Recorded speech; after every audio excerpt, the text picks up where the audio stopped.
Hello everybody! As you can tell, it's Christmas in the tiny house. So, today's vlog topic, Christmas in a tiny house. I know, original. It's already getting way too hot under this beanie. Southern California, guys. We want to be cool. We want to wear Ugg boots. We end up sweating a lot. So, Christmas in the tiny house. It is almost here, and as you can see, I have decorated a little bit. This is about all I'm going to be able to do in a tiny house, but I wanted to kind of talk about like Christmas decor, Christmas entertaining, what to do. I am probably, again, not qualified to talk about this because I don't really entertain in here, but gonna talk about it anyways because that's what the internet is for. So, Christmas in the tiny house. First off, I have found that my capacity for Christmas supplies is greatly diminished from previous years when I lived in a traditional home. I have had to be very discerning about what I carry into the house, what I purchase for decorations, to wear, everything. So, I opted for a pink Christmas tree because yeah, they make those. I was so stoked. And a garland. I didn't even realize that the garland lit up until I like pull it out of the box and I was like, why is there a plug on it? So I ended up with like actually more twinkle lights than I thought I would have. So that was kind of a nice surprise. So I have the garland hanging via command hooks because command hooks are the bomb. I am not sponsored by command hooks, but I darn well should be. Basically I have a couple of those like little pivoting hooks that can actually like come away from the wall, so that it was really easy to just sort of like throw it up there and the hooks just sort of snagged it. Yeah, so the Christmas tree actually has pink lights on it, which I thought was super cool. And both of them are plugged in to the side of me, that plug right over there.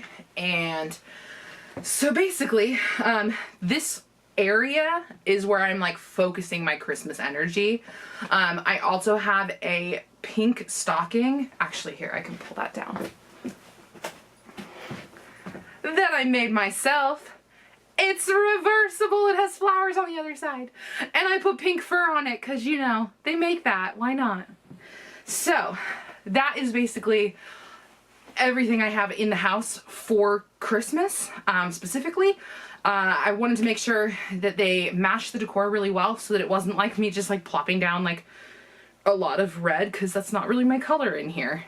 Pink. Pink is my color. Pink Christmas is a thing, and I'm glad it is, because otherwise my house would have looked really funky for the month of December. So I have my garland, I have my Christmas tree, I have my Christmas stocking, but like other than that, I've kind of opted to not purchase anything else because I have to store all of this. So that garland and that tree is actually going in the storage loft, which it's actually hanging from the storage loft now. It'll go up, above, and behind all of the stuff that I normally use day to day.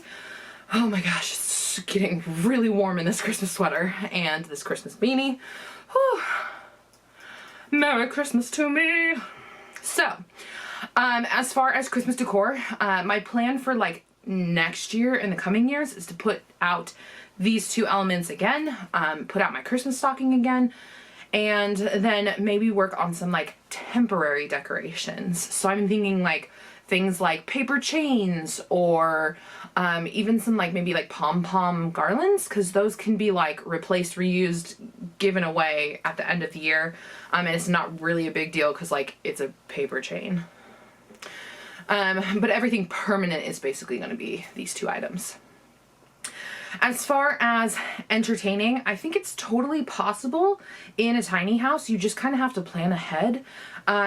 So for those people who are able to, who are living in like Southern California, it's important to extend your party to like the outside, which we will probably end up having to do on the 29th when people are coming over to see my house and have a Christmas party, because I don't know, it's coming after Christmas and it's a thing now. So, I am going to put out a space heater, I think, so that people can like kind of wander around the tiny house, but can come back to a central location to get warm, because it might be cold that day.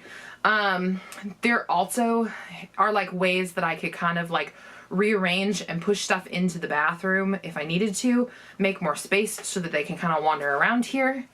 There's also kind of like in tiny house entertaining, there are no limits to where your guests can go. So, I know in like a traditional home, you probably would not have them like in your bedroom, but in a tiny house, sometimes it's the only place they can go. So every square inch has got to be like cleaned and cleared away, and it's just kind of one of those things.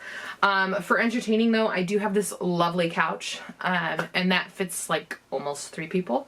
So that's an option for where they can stand, sit. I don't know how you use a couch. It didn't come with instructions. Yeah, and then for cooking, there are a few adaptations that I have found.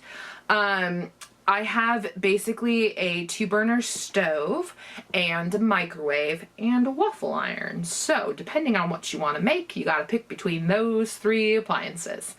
I did actually though find a Pinterest tutorial on how to cook meats and broil them or something. Again, this is like way past what I'm capable of speaking authoritatively on, but they figured out a way to like basically boil their meat, but they boiled it in broth, and so it's kind of like marinating it. I don't know what I'm talking about anymore, but it is totally more than possible to cook meat on a stove top, to cook turkey on a stove top, to cook ham on a stove top, because I looked it up and it's totally possible.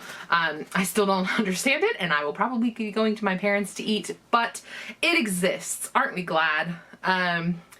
Yeah, so I mean, there's definitely some moments that you'll have to like Google the solution of like, you know, how do you even use more than one appliance without shorting out your tiny house electrical system?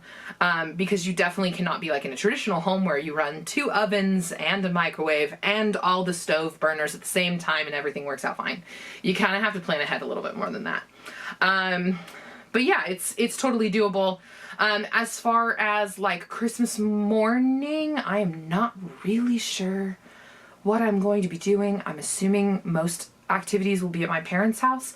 But in future years, when I am on my own, I'm thinking, or I guess more on my own, further away from next to my parents' house, I would be putting gifts up on this little window area, and that would be kind of like home base for Christmas. Yeah, I'm trying to think of like what else I can tell you about Christmas, and basically I'm just super excited. Last year I kind of was like in a limbo waiting for the house to get ready, and we weren't actually sure if it was going to arrive at Christmas time or a while later. It actually ended up arriving pretty early in February, and I know there were some like weather delays and stuff. Very glad they did not go skittering in the ice with a tiny house. That would have been bad. But like I kind of held off on decorating or doing anything until then.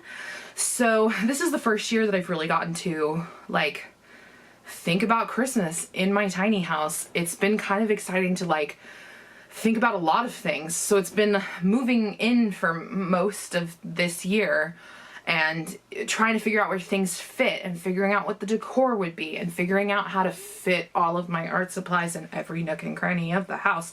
But this has been kind of fun of like, I come home at the end of the day from work and I plug in Christmas lights, and it's like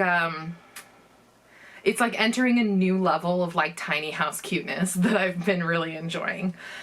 And there's just like a lot of things I get to like, I love that it's like slightly cold in here because I've never really been a fan of the heater, so I like keep it on pretty low. I think I have it set to like 60 degrees right now. But I get to like wear my sweaters. Like, come on. I get to wear my sweaters, guys. I get to sip tea and have all of those like kind of like Hallmark movie moments.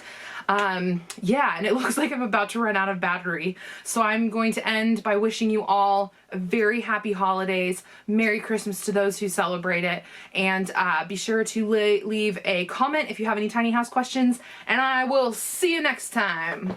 Merry Christmas, everyone, and to all a good night.